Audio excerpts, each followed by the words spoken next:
Okay, guys. Here we go on the review.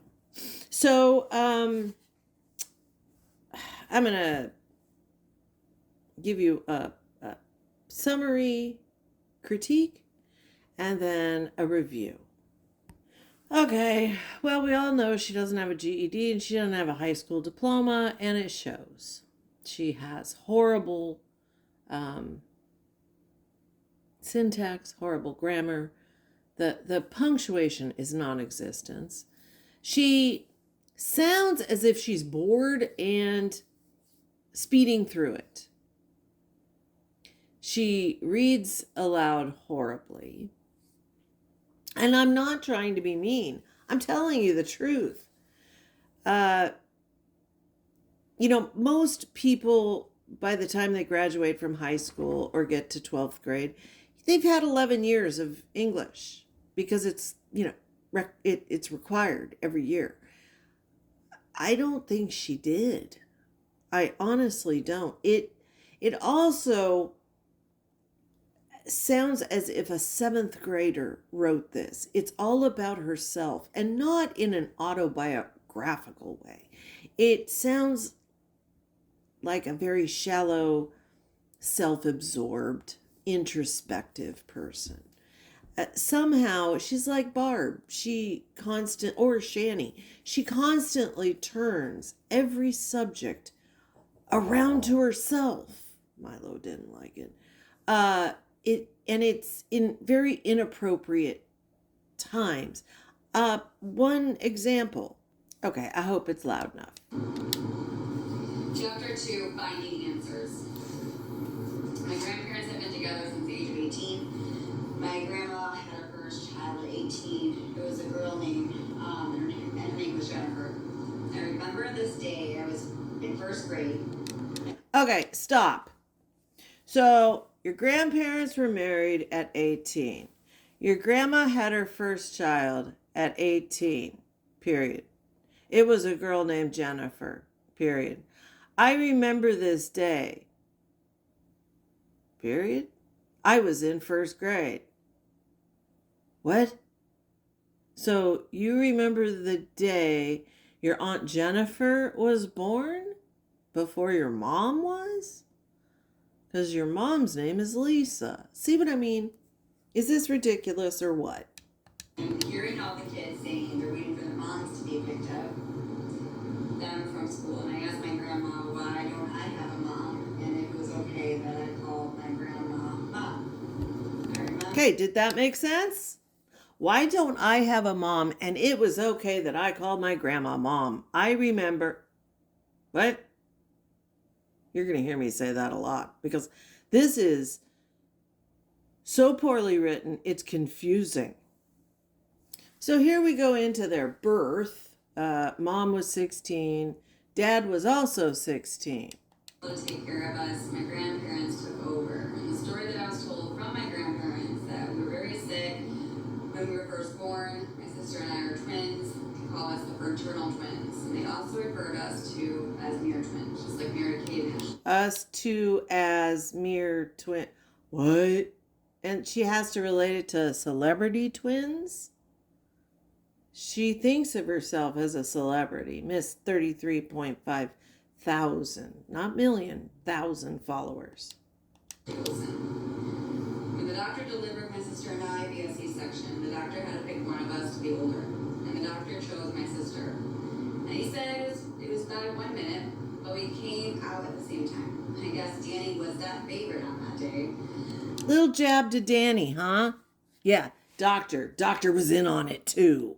I was told that my sister and I were very sick and we both had seizures. My grandma kept telling the doctors and talking to my biological mother and saying that there's a church that they might not make it. There's a church that they might not make it. My biological mother almost died when she was giving birth to us. Don't know how. My grandparents told us my biological dad, Well, why did you almost die? You didn't tell us. My grandparents told that my biological dad was a thief and a drug user and spent most of his life in jail. My grandparents kidnapped me and my sister. From what I was told, my grandpa had Danielle inside of his jacket and my grandma jacket. Okay. And they left the hospital. Of course, DCFS found us, and DCFS just said, I can't take these children out of this home. They are actually in good care. So they just left them. Okay, so now you've admitted that your grandparents are kidnappers. And how many repetitions have we heard in each sentence? Grandparents, DCFS within 3 words of each other. The repetition is insane. Drives me bonkers. Fast forward. So now Danny and Gabi and their grandma are all living together in Illinois, I assume. And grandma kicks them out because they want to be 23, which doesn't explain jack shit. Were they doing inappropriate things? Were they partying? What, bringing dudes in? What? Mimi just kicks them out. Get out.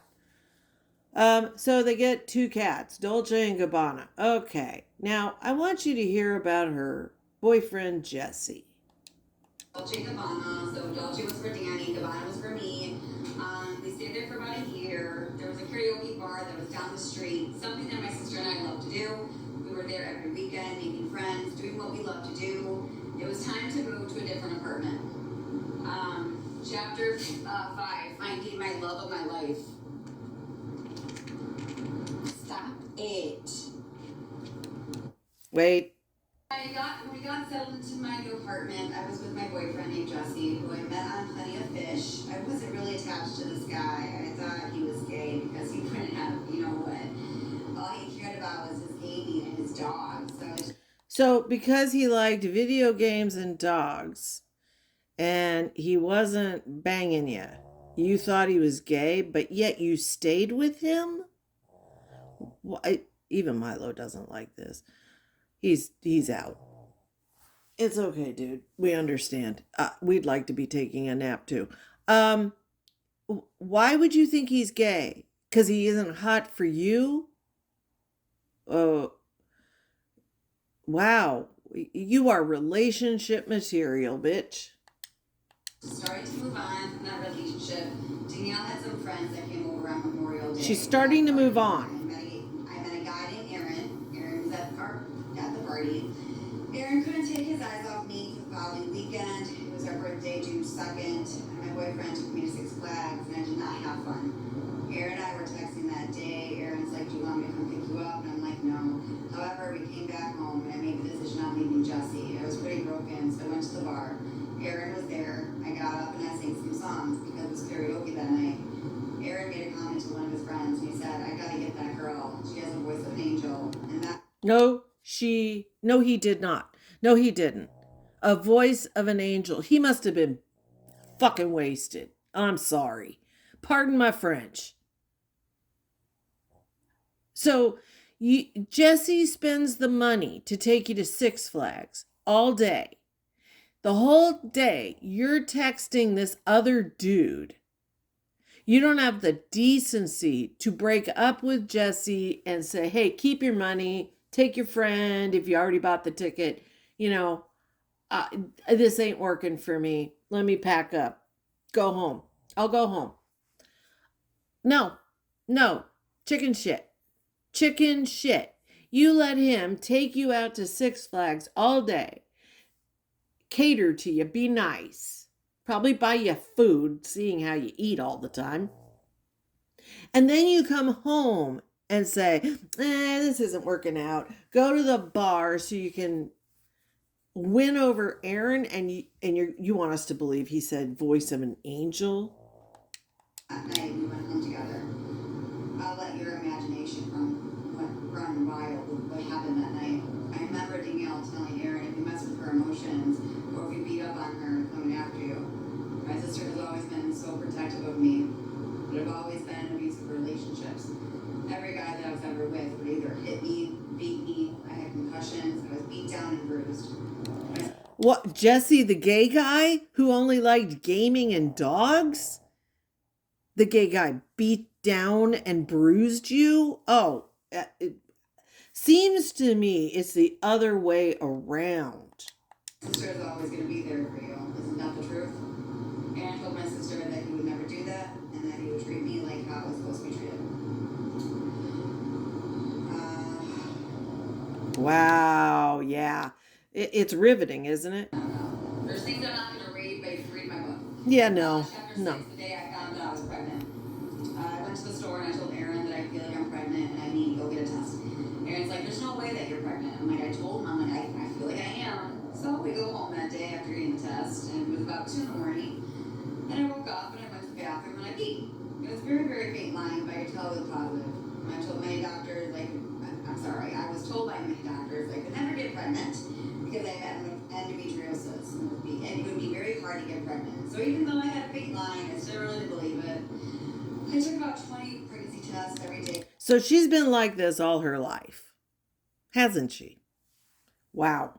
Trapped him? I think a bunch of people in the chat said that. Now, I want you to remember, she thinks she feels pregnant. So she's, again, 3 weeks pregnant? So just listen to this one. Stronger until I finally said I was pregnant. I remember waking up Aaron and telling him that we're pregnant, and he looked over and told me, I don't believe it, there's no way. Aaron told me to go see a doctor, so that morning I made an appointment. I went to the doctor's office, they did blood work, did a urinalysis, and came back into the room and said, the doctor said, on a piece of paper, I'm going to be expecting a baby boy in December. A baby boy. You have a zygote inside you. You have a cluster of cells, not even a sac. And he told you you're going to be having a baby boy. Ma'am, you cannot tell the gender. Cells don't have winkies. So now we go, Aaron, his family sounds just as bad. Aaron was living in, but it wasn't ready for a baby. We had to find somewhere else to go. In the meantime, it was his mother's and father's home. Aaron did not take care of the house. Boys would be boys. So here's a little bit about Aaron. He was adopted by his father. Sorry, he was adopted. Oh my gosh. His father died when he was 7 years old. His mom raised him. When Aaron was 16, that is when his mom gave him the house and said, here, I'm going to live with your aunt. She needs help. It was some type of family issue, so he had a house to himself, and the house was more like a party house instead of a house. The baby was going to be living in 9 months, and that's why we had. So this woman left a 16-year-old guy in a house. Really? What kind of people are these? What kind of house was it? Because she goes on to describe the house, and the house is falling apart. So Gabi comes up with the great idea and asks his mom, I suggest to her that they can fix it up and flip it, and they turn her down. So I'd love to know their relationship. Okay, so now we get to the birth of Cam, and I want you to notice how petrified she is of a spinal tap, to the point she doesn't want to go to the hospital to have her baby. That just boggles my mind. I don't know, maybe I'm odd, but then she pats herself on the back and writes in third person how strong she is. Just want you to take notice. I was born on December 8th at 8 o'clock in the morning. It was the most beautiful thing I've ever witnessed, hearing my son cry. I had my son via C-section. He was a breech baby. He was very stubborn. He did not want to flip. I never knew they flipped, they turn. C-section. I did not want this baby to come out. I was in bed. I had to be at the hospital at 5:30 in the morning. Aaron was telling me, let's go. I pulled the comforter back over my head. I was like, I'm not going. You can stay there for a few more weeks. I was so scared of the spinal tap, I was having a panic attack. It took Aaron and my sister to drag me out of the house. I got to the hospital, I was crying in a panic attack mode. I get into the room and they get me all set up in the hospital, and the doctor was telling me about his wife and how she was nervous and how it was not going to hurt. It's just a little pinch the anesthesiologist was really good at it. So we calmed down my nerves. I remember walking into the operating room, sat down on the table. They had a drape over my back and they administered a spinal tap. I was like, that's it. And they said, yeah. I'm like, okay, I'm good. I remember throwing up in the middle of my C-section. Aaron was looking at me. I could tell he was really nervous, but then it took about 5 minutes and boom, there was our baby boy. Aaron was holding him, love at first sight. beautiful baby boy ever. He went home with a Mickey Mouse outfit on. Mama did so good. I was walking after my C-section. I'm a very strong woman and no one really can break me. The nurses told me to sit down and stop moving. I did not listen. That's probably her ADHD or her Adderall. I don't know. I don't think she's on it at this point.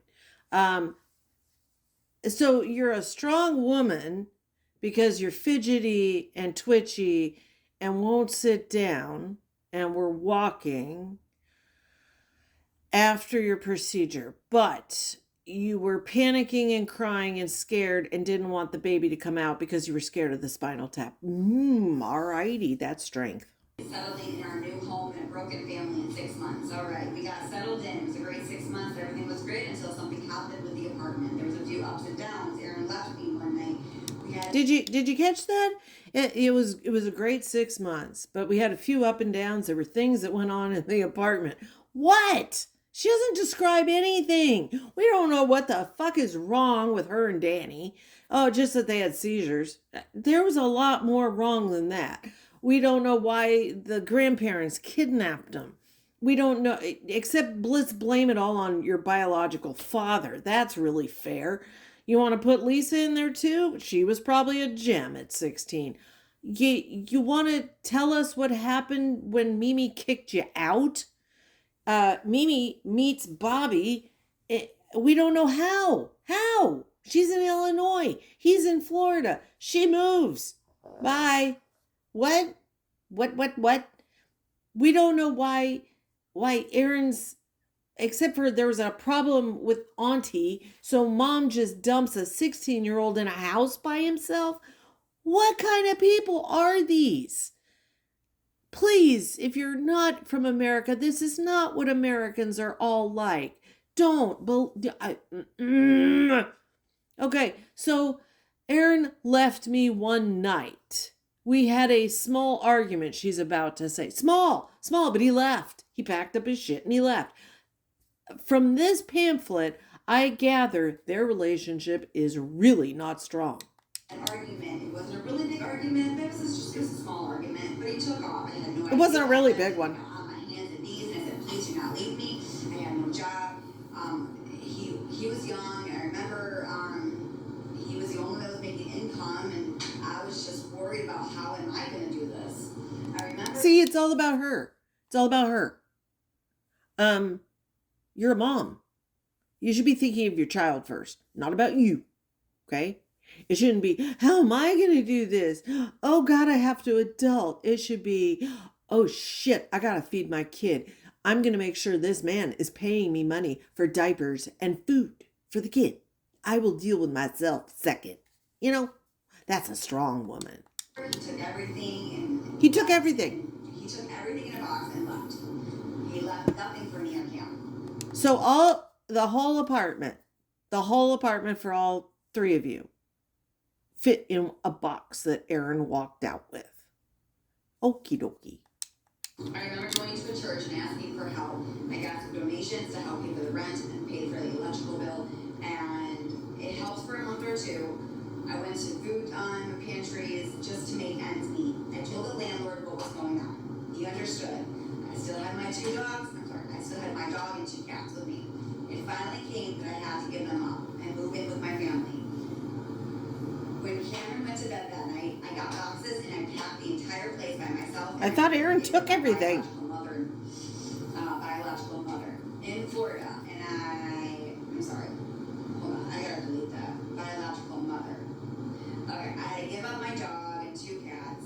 I did find some people to take my 2 cats. It was the hardest decision that I could ever make. But as a mom, you have to make hard choices, and that was a hard choice. My dog went with my biological, my grandpa. Right. Who you've never, your biological grandpa? You've never even mentioned him. Chapter 9, movie of my biological mother. Okay, now here's something I want to, because I know a lot of you know Gabi better than me.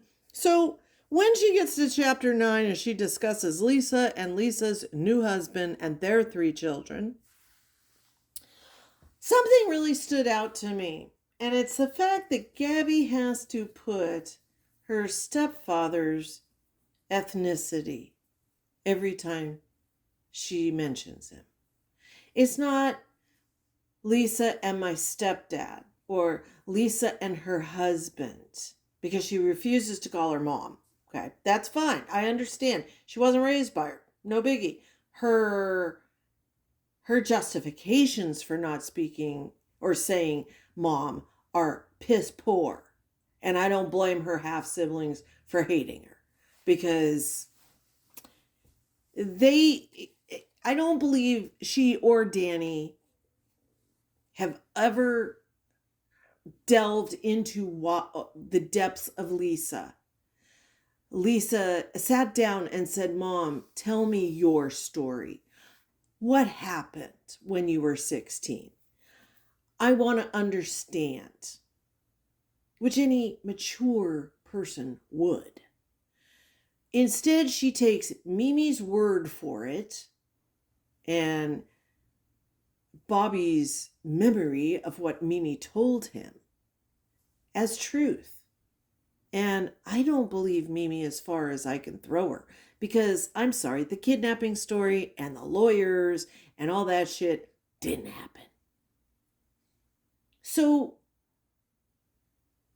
listen to what Gabi writes and tell me if I am imagining this. She has to keep saying my Hispanic stepdad. What does his ethnicity have to do with shit? And why would he hate Gabi and Danny for being white when he married a Caucasian woman and had 3 children with her? How? What? My biological mother's house, get settled in. My stepdad was Hispanic, and my biological mother, of course, was white. And my stepfather had 3 kids of their own, half white, half Hispanics. My Really? Hispanic stepdad just didn't believe that we were part of the family because we were white, and we did not fit in. I always felt that my biological mother chose her 3 kids over me and Danny. When I was living with my biological mother, I called her Lisa because I had a strong feeling that she just didn't deserve to be called a mom. A mom is a hard, rewarding job, and Lisa was never there. My mom, grandma. Ma'am, you are not there for your son.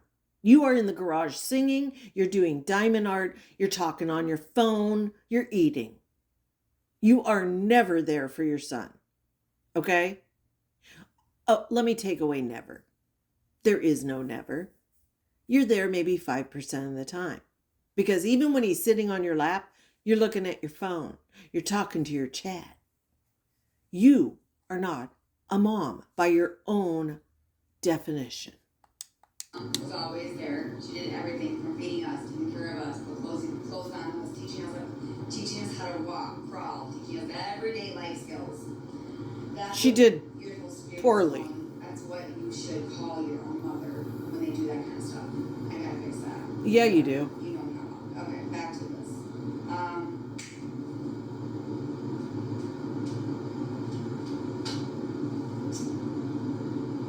I will always call my biological mother Lisa, and my half sibling said, "Why don't you call her mom?" And I said, "Because she was never a mom to me.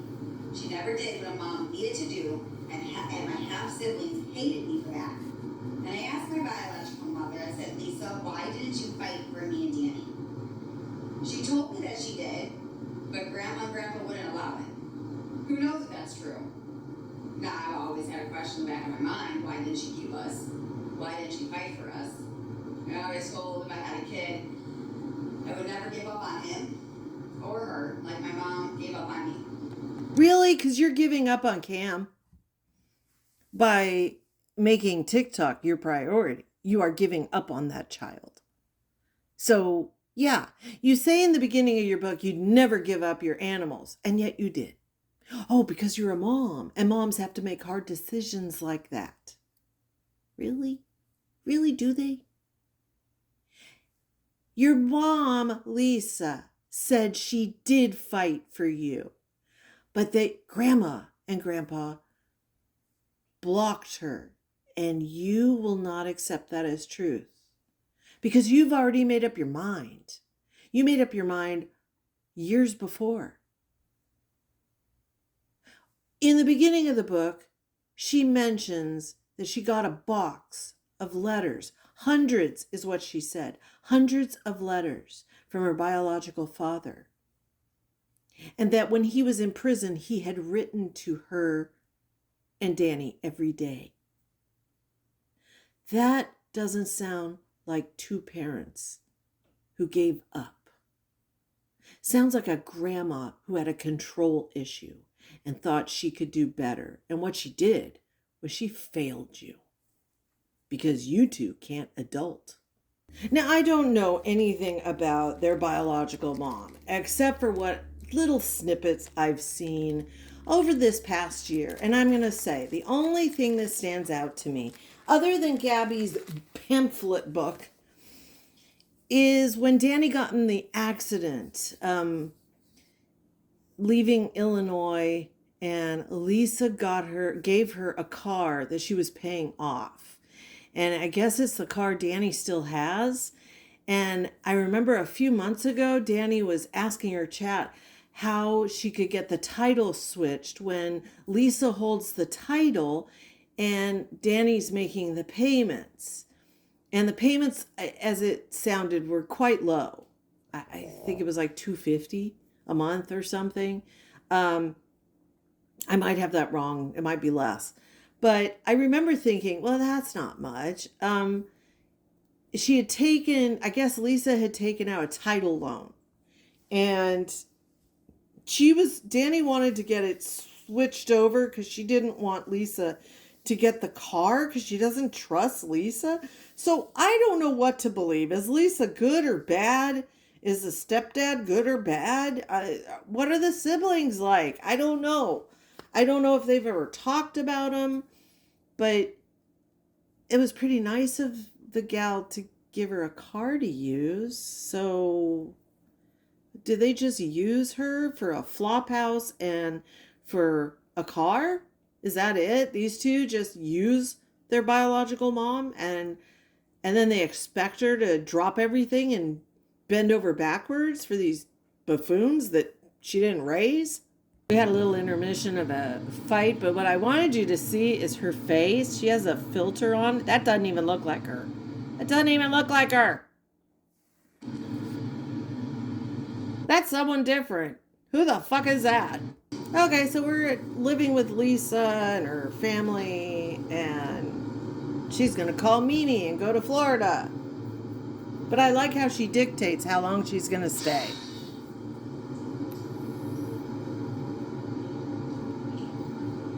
My grandma called me that day and I cried out and I was scared. A single mother, I had no idea what was going to happen in the future. And my mom told me to come down for vacation. She was living in Fort Myers, Florida, and I said yes, and I will stay there for about a week or two. It was a great vacation. My mom asked me if I wanted to go back and live with Lisa. And I said no. So then I made a decision and contacted the fairies at that month. Chapter 11, hotel stay. Aaron got back with me and came to the hotel. Wait, Aaron got back with you? Where had he been when he took his box of stuff and left you? I don't know how much time has passed. You've moved in with your biological mom and stepdad and their 3 kids. Man, that must have been a packed house with a baby and you. And they're paying for you because you don't have a job. And then you go on vacation because you need a vacation. Alrighty. And then Aaron gets back with you? Aaron gets back to you. What? So you're in a hotel? You're in a hotel. From home. I had all my equipment with me and I was working to support Cameron. Aaron was with me, but he wasn't paying child support. But he was with you. He was with you. Wait. So he was at the hotel a second ago, but he's not at the hotel because if he was living with you, he'd be paying child support, right? In the hotel, living back together, and we would see where to go. But the hotel got too expensive. Chapter 12, moved in with another family member. We had to go to another family member's house, so me and Cameron packed up and moved with my sister, another sister. Technically my aunt, but I call her my sister. It was a very small Well, we've used sister 3 times in one sentence. I had just a mattress. It was like a basement by the garage. It was always really, really cold. We can say that it really didn't work out too much because my son and her son got into lots of fights, and it got so. Wait. Cameron's like a year and a half old. What are these two, like, 18-month-olds fisticuffing? Pew, pew, pew, pew, pew. What the hell is going on in this family? How do infants, how do toddlers have so many fights that it breaks up relations? I don't get it. So bad that she told me it was just not going to work out, which I understood, and it was hard. And so then my mom said, Gabby, why don't you come live with me in Fort Myers, Florida? And I said, okay. So Aaron and I were still kind of talking, getting back together. Aaron made a promise to me. He said he would fly down after his car got fixed. His motor went out, and it was during COVID time, so the parts were taking forever. And he just kept telling me, just go to your mom's, and I will come down there when the car is ready. Chapter 13, the big move to Florida. It's going to be 7 sentences.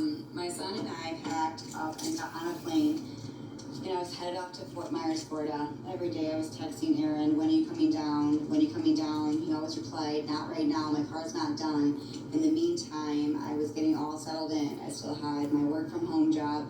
I had it transferred from Illinois to Florida with no issues. My mom was not young. My mom had already raised 7 kids. This was really hard on her, especially with what she already has going on. But you can say a mother's love will never go away. I had to find Cameron a school/daycare to go to. I was trying to get insurance for him. Medicaid? Finally, my mom told me that the work from home job was not going to work, so I need to find a different job. What? Why is a work from home job? What? Why is it not working out? Was your equipment too much? Did it take up a whole room? What were you doing? Customer service, call center stuff. What? How? What? So that's what I did. I went on Indeed and I found some jobs. I got one. It was a vet tech. I found Cameron a daycare. I was putting him in there and I went to work. He started to act out with his behaviors. I lost my job because my son was just having those behaviors and it was just very rough.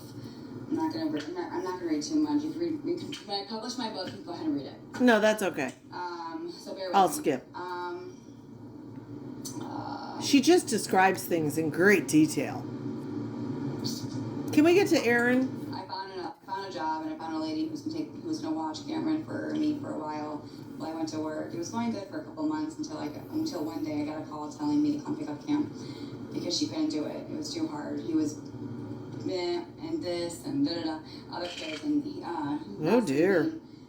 So I went to go pick him up and I came home, started to cry, telling my mom why this happened. Does she just cry all the time? She's crying from the age of 5 all the way to today. I mean, this woman needs mood stabilizers. I mean, what am I doing wrong? Started to yell and scream and just Lovely. try my hardest not to give up. I got to the point where Aaron was not paying child support. He was coming. He never was. Different excuses. Cameron and I said we will try this for 1 more month. Cameron said that? I found a babysitter. His behaviors, he was just acting out, and it just didn't work out. Notice the tone I lost change. my job because I couldn't hold one. Because of I you? had to really figure out what I was gonna do with Cameron. Aaron told me that he wasn't coming down to Florida anymore. That Whoops. He had a girlfriend. That just broke me into pieces. Never have I ever thought that he would ever say that to me. So now I'm a single mom. Cameron has had over 20 to 25 ear infections over and over and over again. It just never went away. We saw his pediatrician. He said he's gonna have to have ear tubes. So ear tubes were placed on August 9th. We scheduled him for surgery and I asked Aaron to come down to be here for us. And he did come down. I remember picking him up from the airport and telling Cameron, are you excited to go see your daddy? And when he got in the car, he didn't know his dad. It was like a stranger to him. I was looking at He was like under a year when he last saw him. I mean, come on. So now we know that Aaron is a cheater and didn't have any intention on moving to Florida.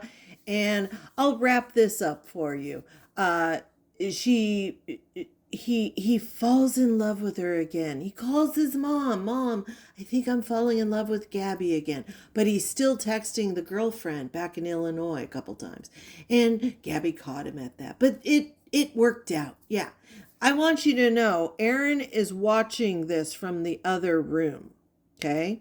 He's watching from inside the house because he texts her throughout this. Is he a doormat? Is this dude a doormat? I really don't know him. I need to watch one of his videos. So yeah, he finally comes down to Florida and they live happily ever after because we end in the middle of it. We get to the cyberbullying and people are just jealous of her. Understand this is my story. I want people to understand my story. Your story. That's all. That's it. I have already finished the book, yeah. I have. There's 55 chapters. In the pamphlet. It's my story. I mean... She loves that phrase. I just gotta be me. Yeah, I have to edit it and go through it. Can't wait to see you edit. Yeah. There's just... So then she starts pouting and doing her diamond art because apparently someone named Feisty showed a photo comparison of some photos she had shown of hands. They were supposed to be Gabi's hands, and the nails in one of the photos are obviously not hers. And everybody in the chat is saying, you got caught. Those aren't your nails. Not your nails. And she just sits doing her diamond art and not looking at the camera and being silent. Like a strong mom would. She's a great mom. A grunt mom? Great mom. I think they misspelled that. Yeah. Explain the nail polish.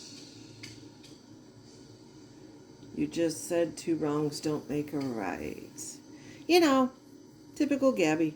So as usual, instead of addressing any kind of controversy, she ignores her chat and stays silent.